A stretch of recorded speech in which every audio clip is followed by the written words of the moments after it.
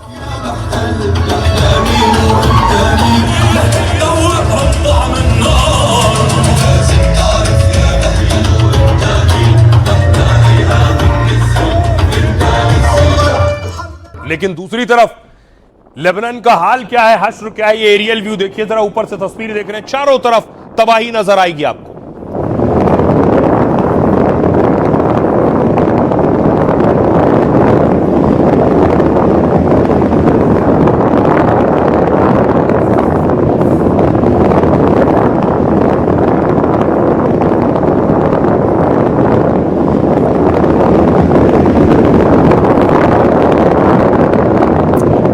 तो ये इजरायली हमले में जो तबाह हुई इमारतें उनकी तस्वीर आप देख रहे थे। इजराइल के जवानों पर, सैनिकों पर आरोप पहले भी लगते रहे कि यह तस्वीर है जिसमें आप देख रहे हैं ईसा मसीह की मूर्ति है जिसे इजराइल के जवान ने तोड़कर गिरा दिया है। और दूसरी तरफ अब यह दावा कर रही है इजराइल की सेना कि उन्होंने नया नक्शा जारी किया है। इस नए नक्शे में अगर आप देखिए ध्यान से, जो पूरा लाल घेरा आप देख रहे हैं, नीचे जो डार्क ग्रे देख रहे हैं, ये है इजराइल, और उसके आगे जो फैलाव आप देख रहे हैं लाल घेरे का, ये लेबनान का वो पूरा हिस्सा है जिस पर इजराइल ने अब तक कब्जा कर लिया, यानी इजराइल की सेना यहां तक पहुंच चुकी है। इजराइल ने ये नया नक्शा जारी किया है। इस नए नक्शे में आखिर क्या है, लेबनान का कितना हिस्सा कब्जा चुका है इजराइल, ये है वो नया नक्शा। लेबनान से इजराइल के बीच, सीजफायर के बीच इजराइल ने यह मैप जारी किया है।